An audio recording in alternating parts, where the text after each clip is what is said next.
there is strong support for American voters for the MDGs. In April, the UN Foundation and our sister organization, the Better World Campaign, conducted bipartisan polling and found that 87% of Americans believe the U.S. should achieve the MDGs, and a majority said they would favorably look on companies that are using their finances and other resources to support these programs. That's good news for all of us. As you pointed out, the MDGs are an internationally recognized framework to allow bilateral and multilateral donors to work together. But it takes more than one sector, and that's why we're here today to talk about partnerships. So I want to touch today just very briefly on the kinds of partnerships that we think work not only to achieve these goals, but actually to multiply the impact and effect of our scarce public funds. I'll start with a couple campaigns you know about. The first is Nothing But Nets, which is a campaign to combat malaria. The campaign has been incredibly successful in giving hundreds of thousands of supporters the chance to raise funds and awareness. But it wouldn't be possible without partners from the corporate and foundation world, including diverse partners such as the National Basketball Association, Major League Soccer, and the United Methodist Church. So a pairing of bishops and basketball players might not seem natural, but along with 14 other partners, it's allowed us to raise more than $33 million to distribute more than 3 million nets in 15 countries. We've also done work in combating measles around the world, and this is an example of a partnership that draws on the best of different partners, from the countries themselves to governments to private sector. We found that the challenge for measles was great. Nothing was moving in terms of its reduction.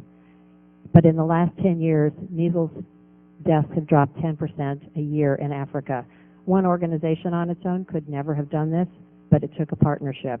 The partnership includes the American Red Cross, the U.S. Centers for Disease Control, UNICEF, and the World Health Organization, and the LDS Church and Vodafone.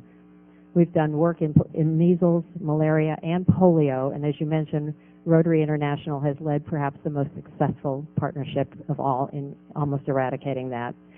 We think there's opportunities across the board for partners to come together. We're currently developing a campaign around adolescent girls to link girls in this country with girls around the world so that they can help those girls share the fortunes that they share here, the same opportunities to go to school, stay healthy, and be safe.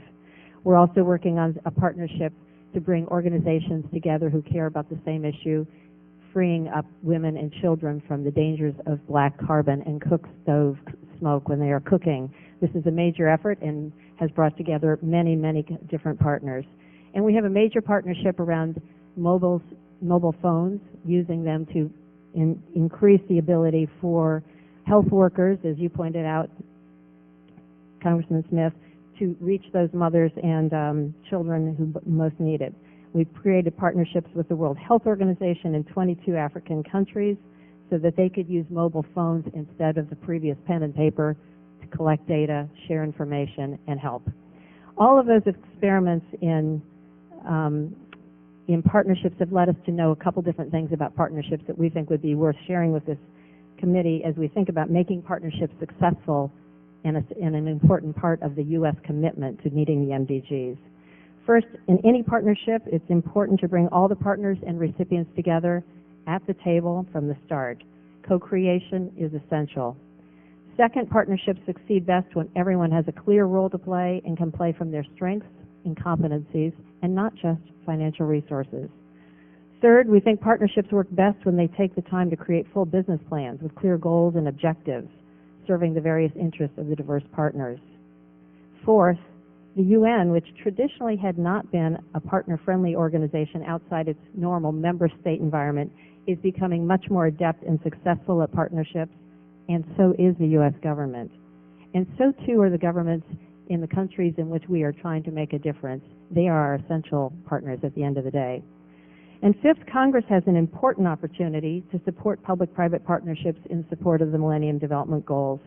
So as this committee considers legislation to rewrite the Foreign Assistance Act, I hope you'll consider the importance of sending a signal to USAID and the State Department to work closely and use public-private partnerships and to actively encourage these efforts, which they're already considering.